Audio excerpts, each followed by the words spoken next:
नमस्कार, times of Swaraj में आप सबों का स्वागत है। मैं हूं संतोष सिंह और आज हम टाइम्स ऑफ स्वराज में बात प्रधान शिक्षक और जो हेडमास्टर साहब का जो रिजल्ट निकला है, 45,000 शिक्षक बने हैं। बीपीएससी के द्वारा परीक्षा आयोजित हुई और उसमें उन्हें बनाया गया है। उसके ज्वाइनिंग को लेकर कोई सुगबुगाहट नहीं है। रोज़ शिक्षक लोग फ़ोन करते रहते कि संतोष सर ज़रा पता करिए नहीं क्या हुआ है, क्यों नहीं ज्वाइनिंग हो रहा है। संयोग से कल एक देर शाम में एक शिक्षा विभाग के अधिकारी से बात हुई और बात हुई तो बहुत सारी बातें हुई। तो एक बड़ा गंभीर बात उसने बताया और मेरा एकदम दिमाग फिट बैठ गया कि यही कारण हो सकता है। देखिए अभी क्या है, यूनिवर्सिटी का जो परमानेंट प्रिंसिपल होते हैं संख्या कम है। परमानेंट प्रिंसिपल बनाने से सब वाइस चांसलर बचता है, क्योंकि परमानेंट प्रिंसिपल जो होगा आप उसको ज़्यादा से ज़्यादा क्या पनिशमेंट दीजिएगा, ट्रांसफ़र कर दीजिएगा इस कॉलेज उस कॉलेज, उसको हटा तो नहीं दीजिएगा। लेकिन अगर एडहॉक पर आप प्रिंसिपल रखिएगा तो जब चाहिएगा जैसे चाहिएगा उससे वसूली भी करिएगा, जब चाहिएगा उसको हटा भी दीजिएगा। वहाँ उस तरीके से काम चलता रहता है। तो यही चीज़ स्कूल में भी है। अगर बीपीएससी वाले प्रिंसिपल ठीक है, ये बीपीएससी वाले प्रिंसिपल कन्फर्म प्रिंसिपल होंगे, ये देख लीजिए, ये इस तरीके का विशेष शिक्षक जैसा नहीं इसका होगा।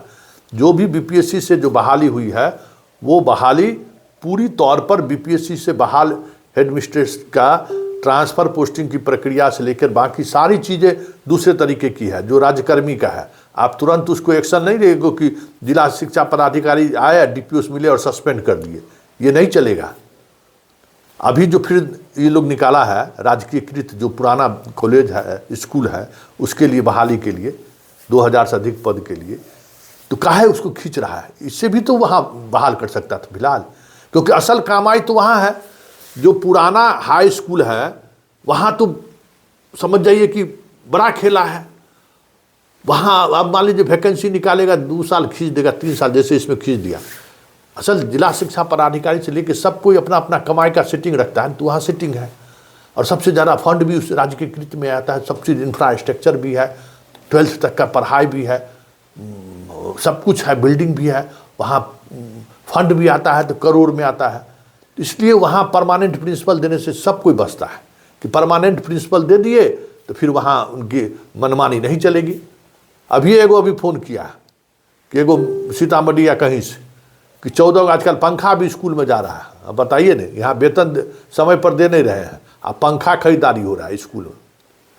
अरे हम लोग भी तो पढ़े हैं, पंखा कभी नसीब वो पेड़ के नीचे में पढ़ते थे, बोरा लेके जाते थे। पंखा भाई गर्मी छुट्टी भाई तो मॉर्निंगे शिफ्ट हो जाता है ना, उसमें पंखा 4 गो कमरा 14 गो पंखा भेज दिया। कह रहा था कि प्रिंसिपल साहब 7 गो पंखा लेके घर चले गए। अब ये स्थिति है। मध्याह्न भोजन में आज विद्यार्थी 25 गो आया तो उसको घर भेज दिया, कहा घर जाओ, भले हाजिरी अब 200 को बनाएगा।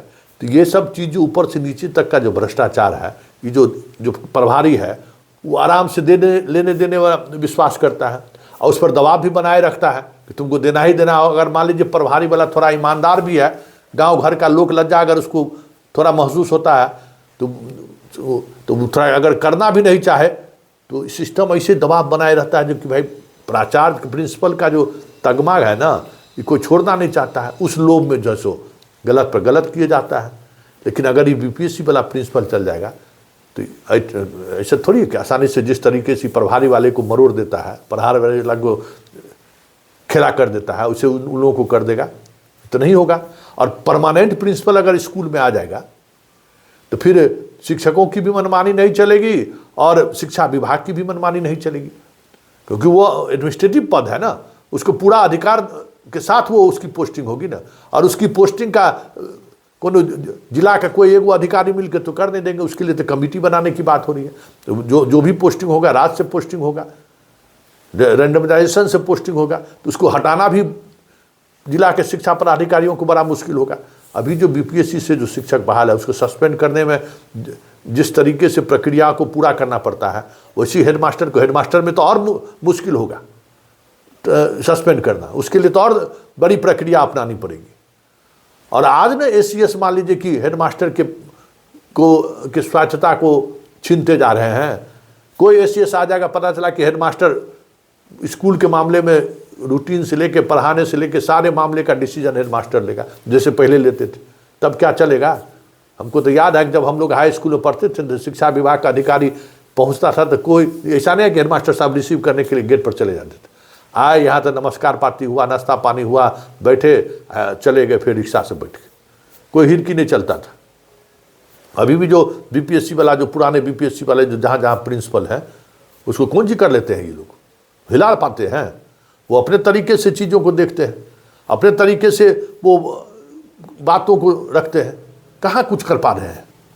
इसलिए परमानेंट प्रिंसिपल से ये लोग, विभाग के लोग डर रहे हैं कि परमानेंट प्रिंसिपल हो जाएगा तो कमाई आधी हो जाएगी। क्योंकि परमानेंट प्रिंसिपल रहेगा तो अगर गलत करेगा तो वो अपना नौकरी भी देखेगा ना, भाई कि हम प्रिंसिपल हैं, हमारी नौकरी बचेगी कि नहीं बचेगी।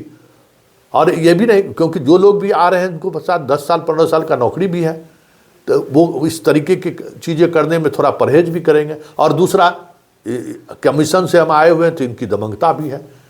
तो ये जो अभी बहाली नहीं हो रही है, मतलब अपॉइंटमेंट लेटर देने की जो बात हो रही थी, जो अपॉइंटमेंट लेटर नहीं दिया जा रहा था, सबसे पहले तो रिजल्ट नहीं नवंबर में ही उन लोगों को निकला, कई महीने हो गया निकले हुए, और अभी तक चर्चा तक नहीं है। जबकि उस 45,000 का अगर पोस्टिंग हो जाए, सब लोगों को पोस्टिंग हो जाए, तो इसी 45,000 पद खाली हो जाएगा।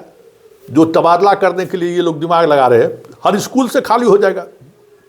लेकिन अब खेला यही है कि भाई जो कमीशन आ रहा है ना, और जिस तरीके से प्रभारी प्रिंसिपलों को दबाकर माल कमा ले रहे हैं, वो बीपीएससी वाले से होगा नहीं। तो संकट वही है, और इसी कारण आप लोगों का काम जो है कहिए रुका हुआ है, या फिर ये कहिए कि इस वजह से जो है पोस्टिंग को ये लोग डिले करते जा रहे हैं। स्कूल क्यों आए आप? स्कूल दारू पी के क्यों आए? आप स्कूल दारू पी के क्यों आए? पहले ये बताइए। बाहर निकलिए स्कूल से बाहर निकलिए। अभी स्कूल से बाहर निकलना है आपको, स्कूल से बाहर निकलना है आपको। निकलिए, स्कूल से बाहर निकलिए आप। सर देख लीजिए, ये दारू पी के आया स्कूल। ये स्कूल का हेड मास्टर है ना, ये दारू पी के क्यों आया स्कूल? स्कूल दारू पी के क्यों आया? स्कूल दारू पी के क्यों आया? स्कूल आप दारू पी के क्यों आया? देखिए यहाँ रूसा मध्य विद्यालय मझगावा, कस्बा, पूर्णिया, लखना, ये दारू पी के आज मध्य विद्यालय मझगावा स्कूल प्रवेश किए, जो कि मझगावा हाई स्कूल का हेड मास्टर है। अभी ये बता रहे हैं कि नहीं, इसका पूरा मुंह से स्मेल आ रहा है कि ये दारू पी के स्कूल पहुंचा है। अब बताइए इसके ऊपर क्या किया जाए। और स्कूल में ये बजता इंग्लिश फिल्म देखता है, मेरे पास वीडियो है और ये सब चीज है इसका, देख लीजिए। क्या सर दारू पी के आया है कि नहीं आया? आप मतलब आप मिडिल स्कूल का, आप अभी मिडिल स्कूल का हेडमास्टर, आप दारू पी के आया है ना? दारू पी के स्कूल प्रवेश करने का है क्या नहीं है? दारू पी के स्कूल प्रवेश करने का है नहीं है ना? दारू पी के स्कूल आप क्यों आए? सूर्य नंदन कुमार मझगावा हाई स्कूल का हेड मास्टर है, जो कि दारू पी के स्कूल खुद से घुसा है और यहाँ ड्रामाबाजी कर रहा है। देख लीजिए, पूरा गांव का भीड़, सब लोग कह रहा है कि ये दारू पी के घुसा हुआ स्कूल, देख लीजिए। परसों मीटिंग दारू पी के घुसा है, और अभी इसको स्कूल से बाहर करवाइए, चाहे जैसे भी हो। यहाँ दफेदार साहब भी है, दफेदार साहब को भी पता है कि दारू पी के घुसा हुआ है, दारू पिए हुए सब बोल रहा है।